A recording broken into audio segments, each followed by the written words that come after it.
What's up, sports fans, and welcome to RivalryRage.com. I'm Dr. Smack, and joining me today is Tim Jones. We're going to talk about a few different things going on in the sports world right now. And first on the list is Jim Tressel from the head coach of Ohio State. Tim, what can you tell me about what's going on in Columbus right now?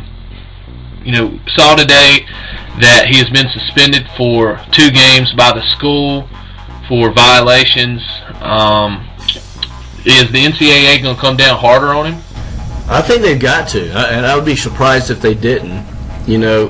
Ethics is a big issue in the NCAA, and if you have information about a federal drug trafficking case involving your team, how do you not bring that up to the NCAA? That's just absolutely ridiculous.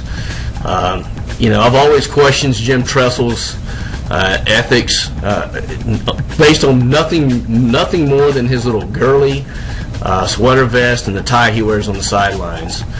And we all know Ohio State has some issues in the past. Woody Hayes punching Clemson linebacker Charlie Ballman during the 1978 Gator Bowl was probably one of the most famous issues in Ohio State.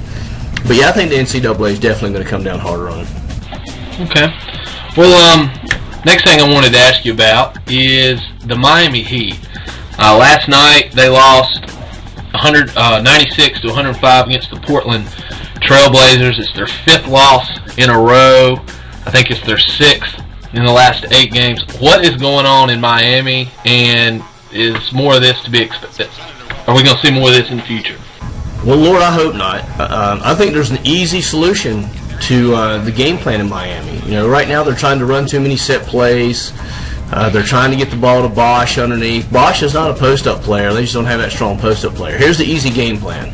Either Wade or LeBron drive the lane every single time down the court. The other one be outside the three-point circle as well with Chalmers. Either take your layup, kick it out for a 3.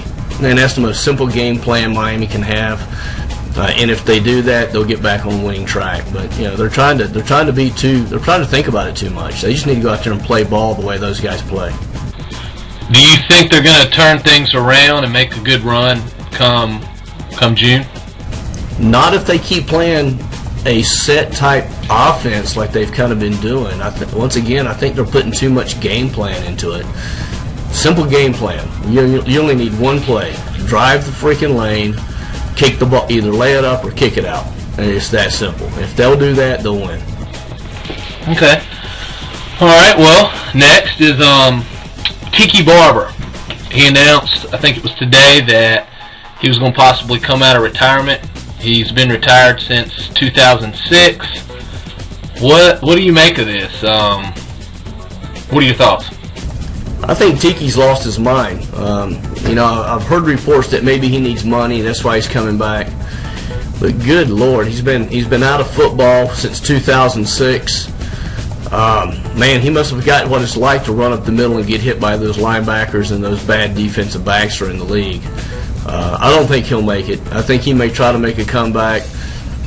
If a team picks him up, he's going to have a hard time adding any value to the team. I mean, it takes years to get in shape to be able to handle a hit from those guys. So I think Tiki may try, but I don't think he'll be successful. Okay. The last thing I was going to ask you about is, if you could say anything about Villanova. Villanova's been strong over the years. Always makes a pretty decent or an exciting run in the NCAA, and then now they have a loss to South Florida in the Big East tournament. What does that say about them, and are they even going to make the tournament at this point? I think they'll make it. I think they'll get a large bid. They're 21-11.